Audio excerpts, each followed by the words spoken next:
Si hablas todo el tiempo, nunca escucharás lo que los demás tienen que decir. De lo único que podrás hablar es de tu propia conversación. Lo mismo pasa con las personas que piensan todo el tiempo. Ese constante parloteo de símbolos e imágenes y palabras dentro del cráneo. Si haces eso todo el tiempo, notarás que no tienes nada en qué pensar excepto en pensar. Y así como debes dejar de hablar para oír a los demás, también debes dejar de pensar para descubrir de qué se trata la vida. Y en el momento en que dejas de pensar, entras en contacto inmediato con lo que Korzybski llamó tan sabiamente el mundo indescriptible. El mundo no verbal. Algunas personas lo llamarían el mundo físico, pero esas palabras físico, no verbal, material, son todos conceptos. Y eso no es un concepto. Así que cuando despiertas a ese mundo, de repente descubres que todas las supuestas diferencias entre el yo y los demás, la vida y la muerte, el placer y el dolor, son solo conceptos y no están ahí. No existen en absoluto. Cuando al viejo maestro Hyakuyo le preguntaron, ¿qué es el Zen? Él dijo, si tengo hambre, como. Si tengo sueño, duermo. Y dijeron, ¿pero eso no es lo que hace todo el mundo? ¿No eres como cualquier persona? Dijo él, no, ellos no hacen eso en absoluto. Si tienen hambre, no solo comen, piensan en 1000 cosas. Si tienen sueño, no solo duermen, sino que sueñan todo tipo de sueños. Hemos estado corriendo demasiado. Está bien, hemos sido activos y nuestra acción ha logrado muchas cosas buenas. Pero como Aristóteles señaló hace mucho, y eso es algo bueno en él, dijo que el objetivo de la acción es la contemplación. En otras palabras, ocupado, pero ¿cuál es el propósito? Especialmente cuando la gente está ocupada porque cree que va a algún lugar,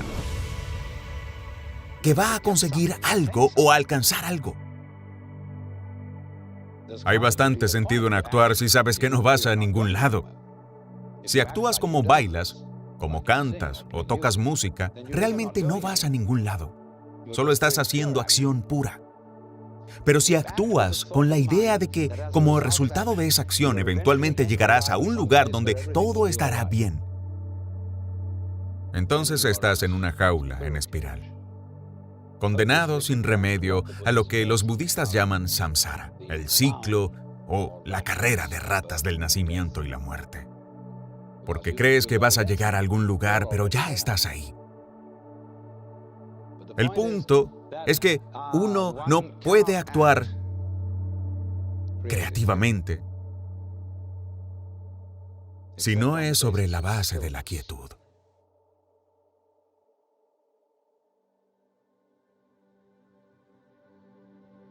De tener una mente que de vez en cuando pueda dejar de pensar.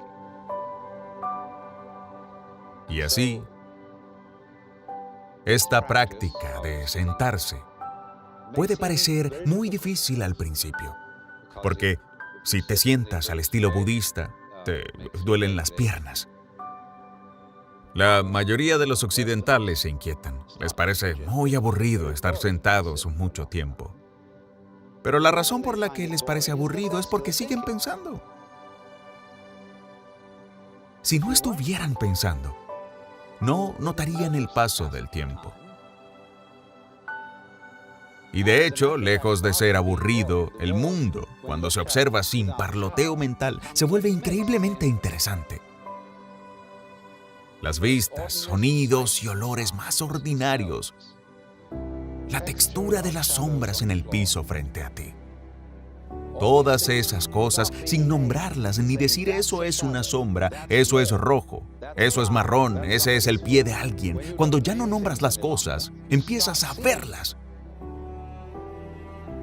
Verás, si fuerzas el sonido en solo 5 tonos, si fuerzas el color en solo 5 colores, quedas ciego y sordo.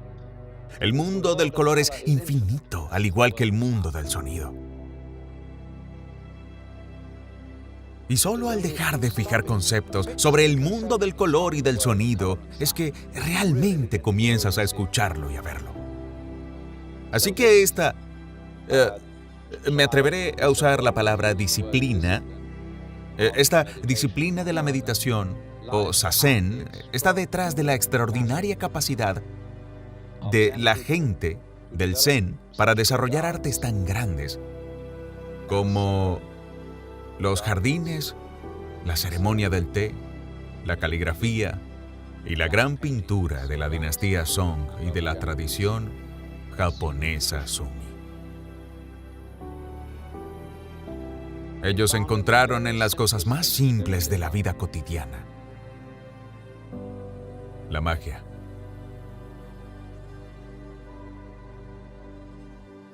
En palabras del poeta Hokoji, un poder maravilloso y actividad sobrenatural. Sacar agua, cargar leña. La forma más fácil de dejar de pensar es primero pensar en algo que no tenga ningún significado. O escuchar un sonido que no tenga sentido. Porque eso te detiene de pensar, ya que te fascina el sonido. Llega el momento en que se quita el sonido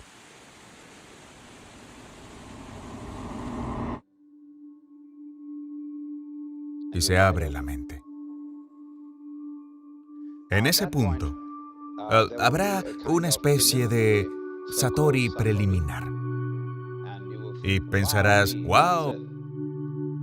Te sentirás tan feliz que caminarás sobre el aire. Cuando le preguntaron a Suzuki Daisetsu cómo es tener un satori, él dijo, es como una experiencia común, solo que 5 centímetros sobre el suelo. Desde el punto de vista del budismo, no hay una diferencia fundamental entre el mundo trascendental y el mundo cotidiano. El bodhisattva, como ves, no se va al nirvana para quedarse allí por siempre, jamás, sino que regresa y vive la vida cotidiana común para ayudar a otros seres a ver a través de ella también. No regresa porque sienta que tiene algún solemne deber de ayudar a la humanidad ni nada de ese tipo de compasión piadosa. Regresa porque ve que los dos mundos son lo mismo. Ve a todos los demás como seres, como Budas. Los ve usando una frase de G.K. Chesterton. Pero ahora una gran cosa en la calle parece cualquier gesto humano. Estamos moviéndonos en una extraña democracia, las millones de máscaras de Dios. El mundo visto en un estado de conciencia cotidiano y común.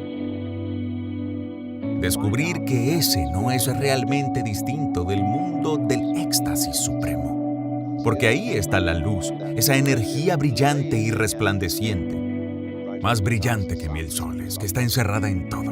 Ahora imagina esto. Imagina que la estás viendo. Luz vívida, vívida, tan brillante que va más allá de la luz. Muy brillante.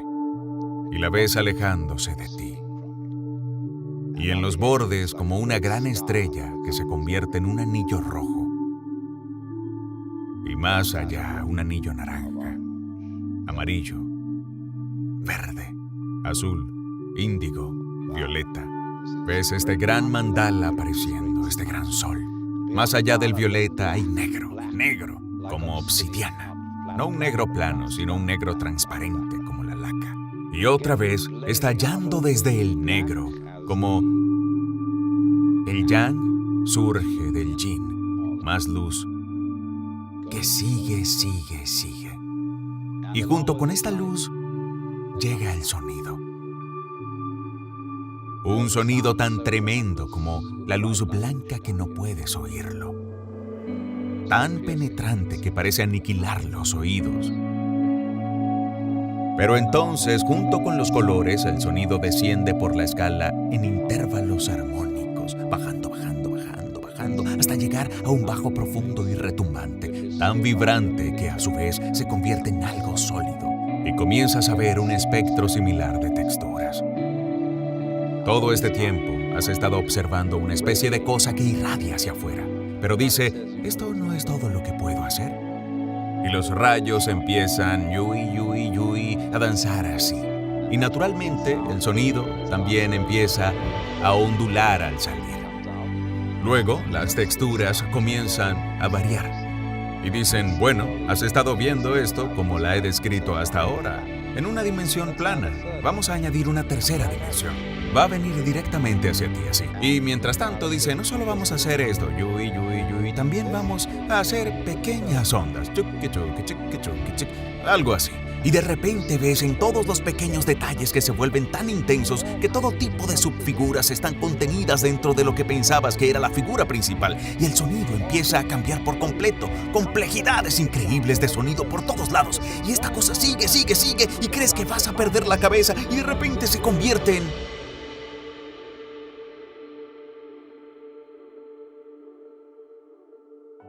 nosotros, aquí sentados.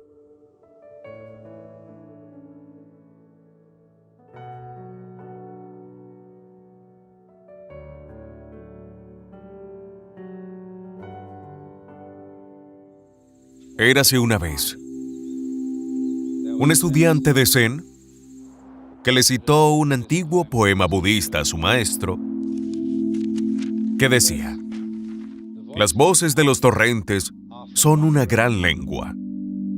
Los leones de las colinas son el cuerpo puro de Buda. ¿No es así?, le dijo el maestro. Lo es, respondió el maestro, pero es una lástima decirlo. Claro que sería mucho mejor si en esta ocasión se celebrara sin hablar en absoluto. Y si yo les hablara al estilo de los antiguos maestros del Zen, golpearía el micrófono con mi abanico y me marcharía. Porque el Zen es una forma de vida, un estado del ser que no se puede abarcar con ningún concepto. Así que cualquier concepto, cualquier idea, cualquier palabra que les transmita esta noche tendrá como objetivo mostrarles las limitaciones de las palabras y del pensamiento. Ahora bien, si uno debe intentar decir algo sobre qué es el Zen, y quiero hacerlo a modo de introducción, debo dejar muy claro que el Zen, en su esencia, no es una doctrina. No hay nada en lo que se suponga que debas creer. Y no es una filosofía en nuestro sentido, es decir, un conjunto de ideas, una red intelectual con la que se intenta atrapar el pez de la realidad. En realidad, el pez de la realidad se parece más al agua, siempre se escapa de la red. Y en el agua, como sabes, cuando entras en ella no hay nada de qué agarrarse. Todo este universo es como el agua. Es fluido, es transitorio, está cambiando. Y cuando te lanzan al agua después de estar acostumbrado a vivir en tierra firme, no estás acostumbrado a la idea de nadar, intentas pararte en el agua, intentas agarrarla, y como resultado te ahogas. La única forma de sobrevivir en el agua, y esto aplica especialmente a las aguas de la confusión filosófica moderna, donde Dios ha muerto, las proposiciones metafísicas no tienen sentido y no hay nada a qué aferrarse porque todos nos estamos desmoronando. Lo único que se puede hacer en esas circunstancias es aprender a nadar. Y para nadar, te relajas, te sueltas, te entregas al agua. Y tienes que saber cómo respirar de la manera correcta. Y entonces descubres que el agua te sostiene. De hecho, de cierto modo, te conviertes en el agua. Y así, del mismo modo, uno podría decir, si uno intentara, insisto, en que es engañoso, encerrar el Zen en algún tipo de concepto, simplemente se reduce a esto: que en este universo hay una gran energía. Y no tenemos nombre para ella. Las personas han intentado varios nombres para ella, como Dios, como Brahman, como Tao. Pero en Occidente, la palabra Dios tiene tantas asociaciones extrañas que la mayoría de nosotros estamos cansados de eso. Cuando la gente dice Dios Padre Todopoderoso, muchos sienten algo raro por dentro.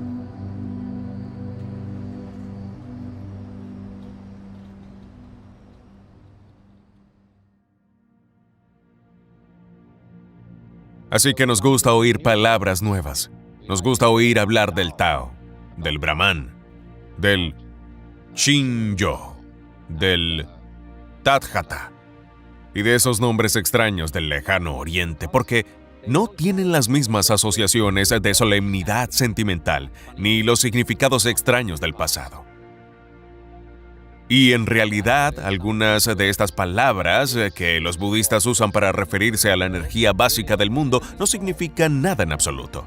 La palabra Tathata, que se traduce del sánscrito como talidad o tal como es o algo por el estilo, en realidad significa algo más parecido a dadada, basada en la palabra tat, que en sánscrito significa eso. En sánscrito se dice tat van así. Tú eres eso, o en inglés moderno, you are it.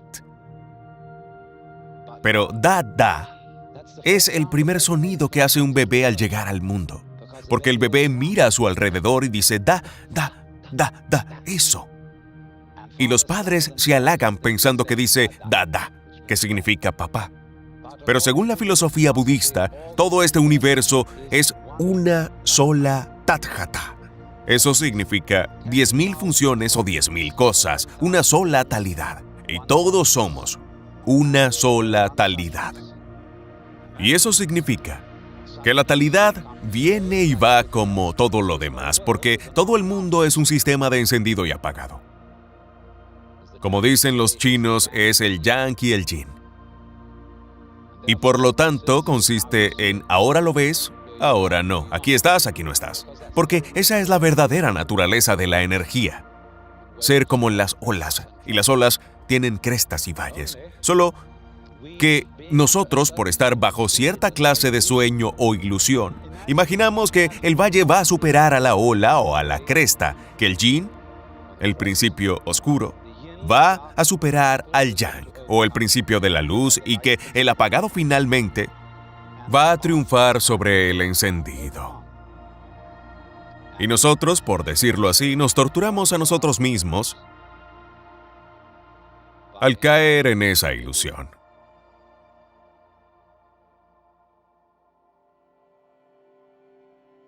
Vaya, ¿y si la oscuridad gana? ¿No sería terrible? Y por eso estamos constantemente temblando y pensando que puede que sí, porque ¿no es extraño que algo exista? Es muy peculiar, requiere esfuerzo, requiere energía, y sería mucho más fácil que no hubiera existido nada en absoluto. Por eso pensamos, bueno, ya que el lado del existir requiere tanto esfuerzo, uno siempre termina rindiéndose y se hunde de nuevo en la muerte. Pero la muerte es simplemente la otra cara de la energía. Y es el descanso. La ausencia de todo lo que nos rodea, lo que produce lo que nos rodea. De la misma manera en que no puedes tener lo sólido sin el espacio, ni el espacio sin lo sólido.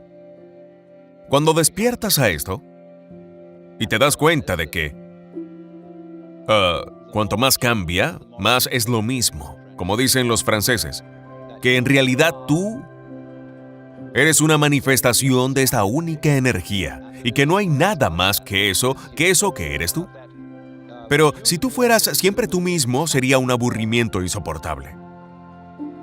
Por eso está dispuesto así, dejas de ser tú durante un tiempo y luego regresas como alguien completamente distinto. Y cuando descubres eso, te llenas de energía y de alegría. Como dijo Blake, la energía es delicia eterna. Y de pronto, ves a través de todo el engaño de las cosas. Te das cuenta de que tú eres eso, no le pondremos nombre. Tú eres eso. Y no puedes ser otra cosa. Así que te liberas del terror fundamental. Eso no significa que siempre vayas a ser un gran héroe. Que no saltes si escuchas un estruendo. Que no te preocupes de vez en cuando. O que no pierdas la paciencia. Pero significa fundamentalmente muy, muy dentro de ti. Serás capaz de ser humano. Así que entonces, si me permiten ponerlo metafóricamente, que Xuanzhou dijo: el hombre perfecto usa su mente como un espejo. No agarra nada, no rechaza nada, recibe pero no retiene. En otras palabras, para decirlo estrictamente en nuestro lenguaje moderno, esto es vivir sin ataduras.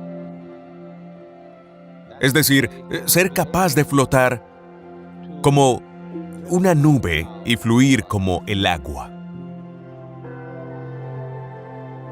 Ver que toda la vida es una magnífica ilusión. Un juego de energía. Y que no hay absolutamente nada en el fondo que temer.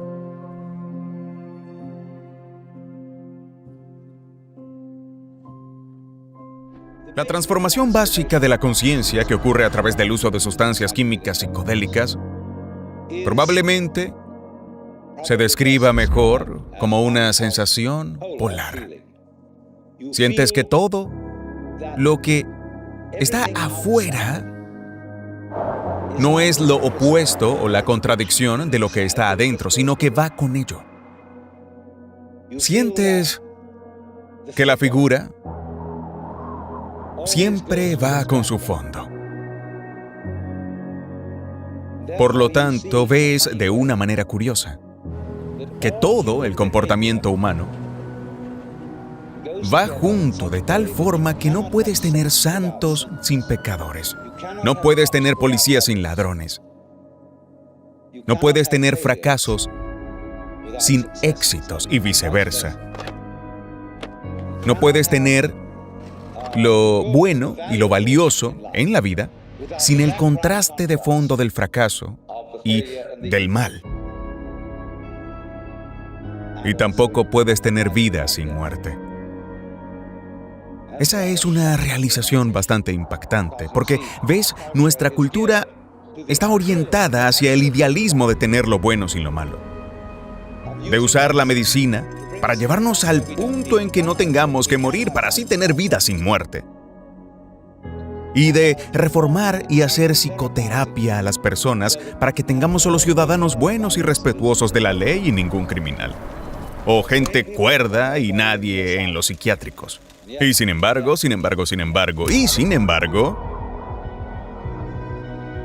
desde otro punto de vista, puedes ver que si no hubiera personas enfermas, no habría incentivo para el estudio de la medicina. Si no hubiera personas locas, no habría incentivo para el estudio de la psicología, para descubrir la mente humana. Y si no hubiera personas malvadas, no existiría el enigma ni la reflexión sobre los problemas de la ética. Así que llegas a veces a este curioso punto de vista donde ves que todos, por malos que sean, tienen una contribución esencial a la totalidad de la vida. Pero en cualquier caso, ese es el punto de vista que en gran medida es provocado por el uso de estas sustancias.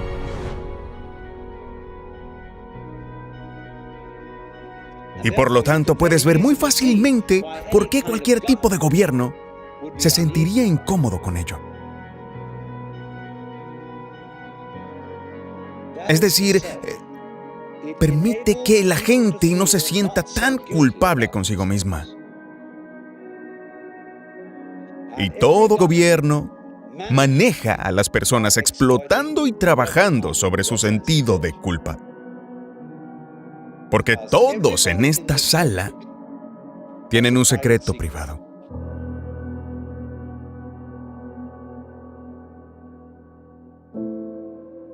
Y cualquier buen psicólogo puede sacártelo y lavarte el cerebro y explotar tu tentación particular o tu psicosis particular y hacer que te odies a ti mismo por ello, y así expiar todos tus pecados, siguiendo sus planes particulares, su forma particular de castigo para librarte de tu culpa. Así que la explotación de la culpa es el método principal de las dictaduras para manipularte y hacer que obedezcas las órdenes de un gobierno autoritario. Ten cuidado, porque la idea de que todos los hombres son iguales ante los ojos de Dios se convierte bajo la administración de dictadores en la idea de que todos los hombres son igualmente inferiores. Todos ustedes son criminales. Y por lo tanto, la policía puede ser grosera con todos. Todos son delincuentes hasta que se demuestre su inocencia. Entonces hay una especie de amenaza en este tipo de experiencia. Y ahora pasemos a considerar, ¿es una fantasía o es de alguna forma verdad? Supongamos que experimento que mi propia existencia individual es completamente continua con la existencia de todo lo demás. Que soy parte de la naturaleza, no solo una parte, sino una expresión de toda la actividad del universo. ¿Es eso una alucinación? ¿Cómo voy a juzgarlo? Los criterios con los que juzgamos hoy son las ideas de nuestros científicos. Y si voy al biólogo, al físico, al químico, descubro que su descripción de mí como ser humano encaja mejor con esta llamada alucinación que con mi estado normal de conciencia. En mi estado normal de conciencia, en el que soy producto de cierta cultura que cree que cada individuo es un alma separada o un ego freudiano que habita un vehículo físico, me siento alienado y separado de todo lo demás que sucede. Pero si soy descrito por un biólogo, no soy nada de eso. Un biólogo me describe como un organismo ambiente. No un organismo en un ambiente, sino un organismo ambiente. La forma en que describe mi comportamiento como lo mismo que el comportamiento de mi ambiente. Irá más allá que eso. Describirá el comportamiento de mi ambiente como lo mismo que mi comportamiento. Somos un solo campo de proceso, o lo que a veces se llama una transacción. En otras palabras, el hecho de que el sol sea luz es el resultado de mi sistema nervioso.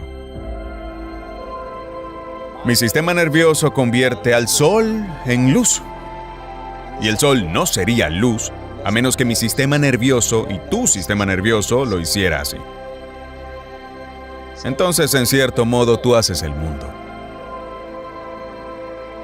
Al mismo tiempo, tu sistema nervioso está en el mismo mundo físico que el sol.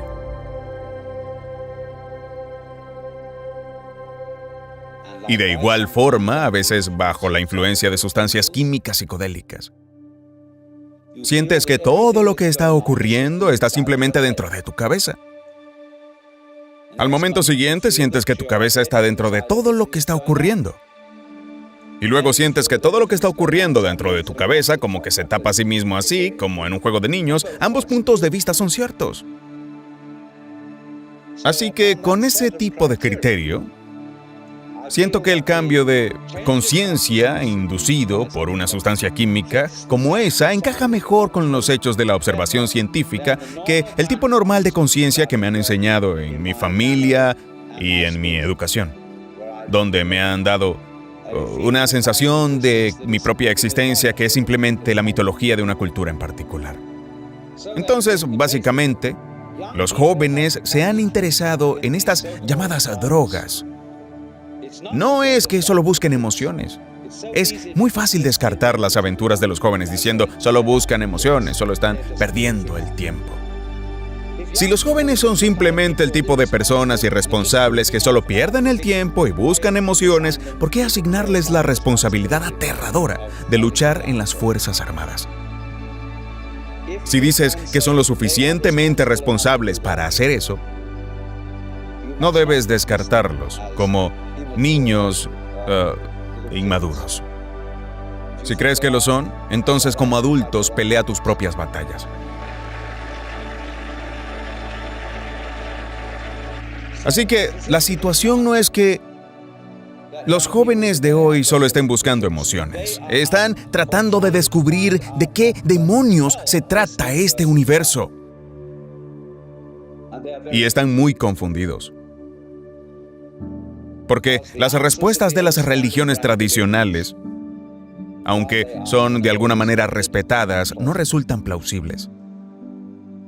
Las respuestas de la ciencia tampoco resultan creíbles, porque carecen, en cierto modo, de un sentido de asombro. Pero si prohíbes todo el asunto, simplemente seguirá adelante de una manera completamente indisciplinada y loca. Y de forma muy natural, habrá todo tipo de desastres y malas experiencias.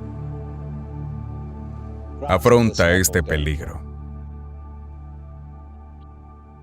No finjas que no existe. Aquí tienes una figura que, aparentemente, al mirarla, muestra dos rostros de perfil a punto de besarse. Ahora, si nos alejamos un poco de esos dos rostros, podemos ver en el área blanca entre ellos la forma de una copa. Pero lo interesante de esto es que al observarla, solo podrás ver la forma de la copa o la de los dos rostros de perfil como si fueran a besarse. Puedes alternar entre ambas rápidamente, pero no puedes verlas de esa manera al mismo tiempo. Avidya. ¿Qué significa? A es no y vidya, conocer. No conocer o ignorancia, o mejor dicho, desconocimiento. Desconocimiento, en otras palabras, significa dejar algo fuera de consideración. O bien el blanco debe ser el fondo y el negro la figura en primer plano, o el negro debe ser el fondo y la copa blanca debe resaltarlo. Y de esa manera, no podemos ver realmente, podemos pensarlo. Con el tiempo podemos acostumbrarnos a la idea de que la figura y el fondo, el negro y el blanco, son mutuamente necesarios. En la imagen que les mostré, se puede decir que tanto la copa como el tallo, como los dos rostros están ahí. Pero nuestras ideas sobre ellos, los conceptos, son ambos excluyentes y no podemos verlos a la vez. Y de la misma manera, en esta figura que dibujé, vemos los troncos cortados, o vemos las garras del oso. Es difícil ver la imagen de ambas formas al mismo tiempo. Cuando miras la figura blanca en la ilustración, que es la copa, de alguna manera te identificas con la copa. Cuando miras los dos rostros, te identificas con el perfil.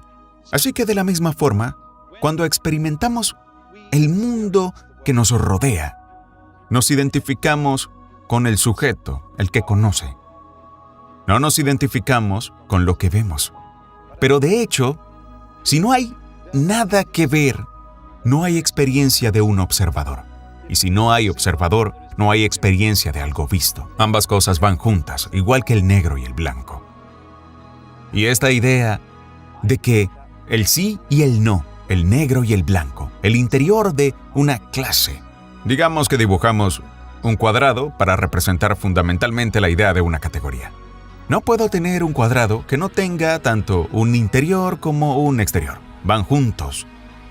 Y en el budismo, esta interdependencia se llama sunyata.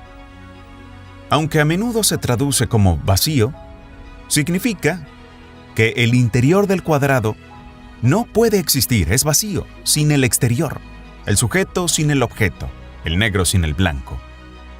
Y esto, por supuesto, se representa en esta figura fundamental china del yang, o el principio positivo, y el yin, o el principio negativo, como dos peces en constante movimiento, girando una y otra vez en las alternancias de la vida. Ahora, la pregunta es, ¿estos dos peces están peleando? ¿El blanco está devorando al negro y el negro tratando de devorar al blanco? Si esa es la situación, entonces, por supuesto, la vida no es más que una lucha constante. Si este de aquí arriba es el bueno y este es el malo, si este es el orden y este es el caos, entonces hay un conflicto entre ellos. Y esa es en gran medida la forma en que nuestra tecnología ha interpretado la situación del hombre frente a la naturaleza. Este es el hombre, el blanco, el buen tipo, y esta la naturaleza, lo oscuro, el malo, y el blanco debe devorarlo. Pero, ¿qué ocurre si el pez blanco logra devorar al pez oscuro? El pez blanco también desaparece, al igual que el oscuro, porque el blanco solo existe en relación con el oscuro. Entonces, si estos dos peces, por así decirlo, despiertan, si este despierta y este otro despierta, lo que en budismo se llama despertar, se dan cuenta de que son uno solo. En otras palabras, van juntos, son inseparables. Y esta realización es la experiencia que en el Zen es Satori, o en el budismo Bodhi, el despertar. Es el súbito entendimiento de que la vida no es realmente una lucha para hacer que el sí triunfe sobre el no, para hacer que lo positivo venza lo negativo. Ambos lados van juntos. Y entonces uno ve de una manera extraña que detrás de todo lo negativo en el mundo, de todo lo que de algún modo es doloroso o malo, hay una especie de necesidad. Va de la mano con lo bueno. Es necesario para lo bueno. El desorden es necesario para que el orden se manifieste, así como se necesita un fondo negro para que una figura clara resalte. Y cuando uno ve eso, ocurre una transformación profunda en la manera en que percibe el mundo. Es decir, en lugar de ver la vida como una competencia, se convierte en una danza, en un juego. No significa que uno se retire de la vida ni que deje de vivir, sino que entra en el juego de tal manera que estos peces giratorios ya no intentan devorarse entre sí, sino que simplemente giran, danzan, disfrutan al máximo.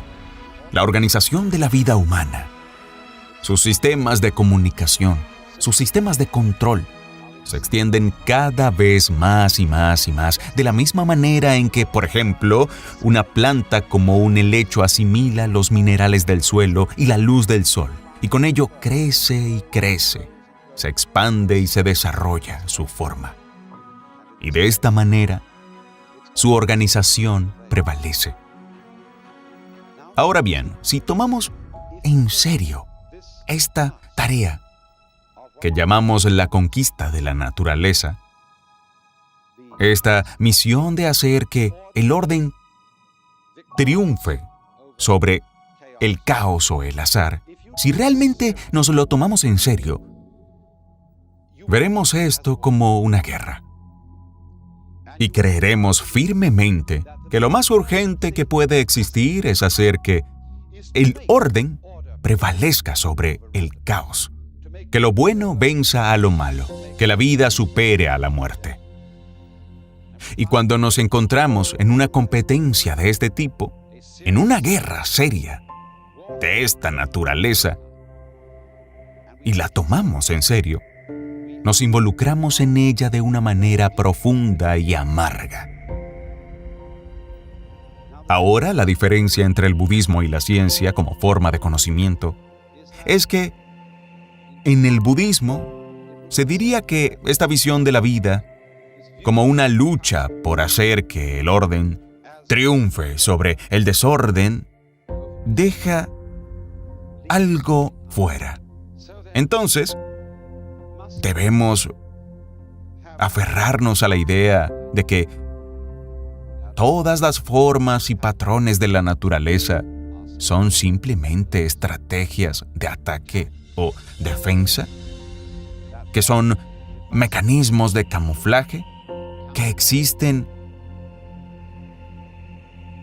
únicamente como trampas para la atracción sexual o para otros fines utilitarios, o podemos ver en ellas una danza, una alegre cosmología. Debes entender la idea de un mundo en movimiento. Te di la palabra en sánscrito dukkha, un sentir de frustración. Dukkha surge del no aceptar las otras dos características: la falta de un yo eterno y el cambio. La sensación de tener un organismo eterno. Te encuentro hoy y te veo, y mañana te veo otra vez, y te ves más o menos como ayer, así que creo que eres el mismo. Pero no es así, para nada. Veo un remolino en un arroyo. El arroyo está fluyendo y siempre hay uno como el del Niágara. Pero ese remolino jamás retiene nada de agua. El agua siempre corre a través de él. De igual modo, una universidad, la Universidad de California, ¿qué es? Los alumnos cambian al menos cada 4 años. La facultad cambia un poco más lento. El edificio cambia, los derriban y hacen otros nuevos. La administración cambia. Entonces, ¿qué es la Universidad de California? Es un patrón, una acción de un tipo particular. Y así, justo de esa manera, cada uno somos un remolino en la marea de la existencia. Y estamos en cada célula del cuerpo, cada molécula, cada átomo. Fluye constantemente y nada puede detenerse. Desde un punto de vista, el cambio es muy malo. Todo desaparece. Y hay cierta tristeza en ello, cierta nostalgia. Incluso puede haber rabia. No entres dócil en esa buena noche. Enfurece por la muerte de la luz. Si rechazas el cambio, tienes dukkha, frustración y sufrimiento. Pero por otro lado, si entiendes el cambio, no te aferras y lo dejas fluir, no hay problema, se vuelve positivo y bello. Por eso, en poesía, el tema de la evanescencia del mundo es hermoso. Cuando Shelley dice: el uno perdura, los muchos cambian y pasan. La luz del cielo brilla siempre, las sombras se desvanecen.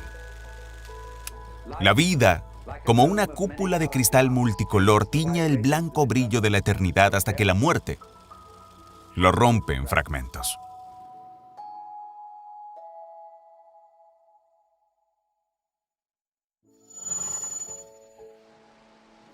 ¿Y qué hay de bello en eso?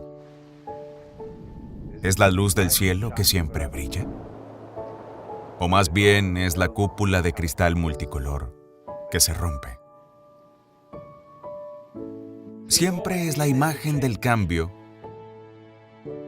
la que en verdad hace el poema. El hecho de que las cosas acaben, de que las cosas siempre desaparezcan, tiene su maravilla oculta. Los japoneses dicen yugen, Y-U-G-E-N, que no tiene un equivalente en inglés. Y yugen es más o menos cavar el cambio. Se describe poéticamente. La sensación de yugen es cuando ves en el agua lejana unos barcos ocultos tras una isla lejana. Sientes el yugen al ver gansos salvajes de repente que luego se pierden en las nubes. Sientes yugen al mirar al otro lado del monte Tamalpais.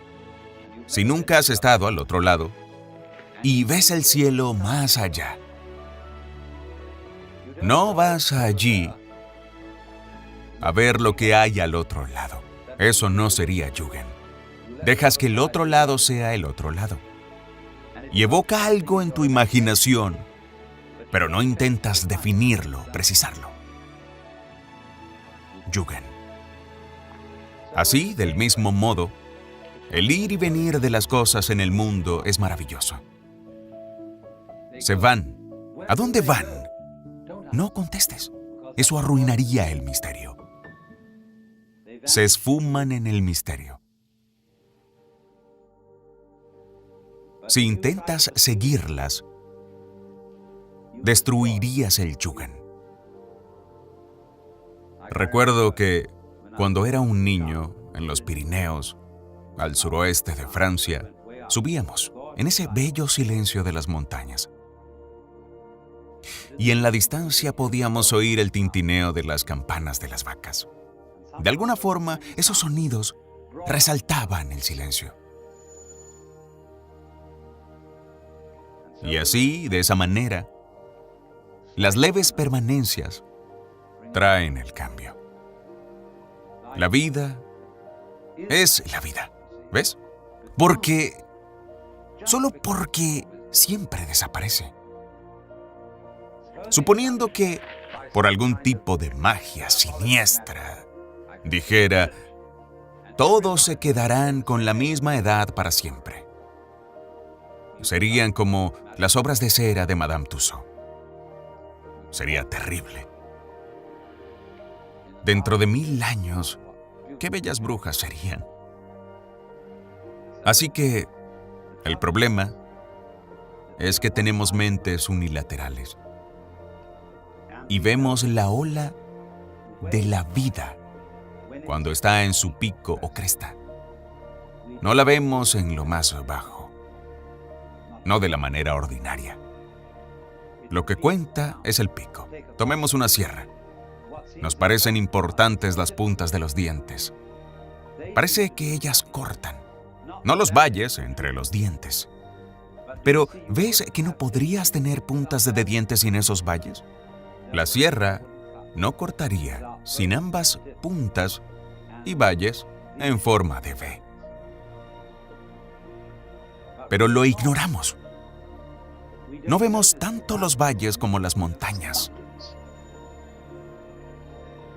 Los valles van hacia abajo, las montañas hacia arriba. Y preferimos lo que va hacia arriba porque arriba es bueno y abajo es malo. Pero en serio, no elogiamos las crestas por ser altas y criticamos los valles por ser bajos. Pero es así. Como ven, que ignoramos los valles en las costas. Por eso, la sabiduría inicia enfatizando en el valle como algo distinto de la cresta. Prestamos mucha atención a la cresta. Eso es lo que capta nuestra atención. Pero de alguna forma excluimos el valle. Pero eso nos incomoda mucho. Parece que queremos y obtenemos placer mirando los picos. Pero la verdad, esto nos niega el placer. Porque en secreto sabemos que a cada cresta le sigue un valle. El valle de la sombra de la muerte. Y siempre tememos porque no solemos mirar los valles. Nos acostumbramos a vivir con ellos. Representan una extraña y amenazadora incógnita. Quizá tengamos miedo de que el principio del valle venza y las crestas sean derrotadas. Quizá la muerte es más fuerte que la vida, pues la vida siempre parece requerir esfuerzo. La muerte es algo a lo que llega sin esfuerzo. Quizá, al final, la nada venza algo. ¿No sería horrible? Y así resistimos al cambio, ignorando el hecho de que el cambio es vida y de que la nada Es la cara invariable opuesta de algo. Así el espacio, la noche, la muerte, la oscuridad. El no estar son un componente esencial del estar.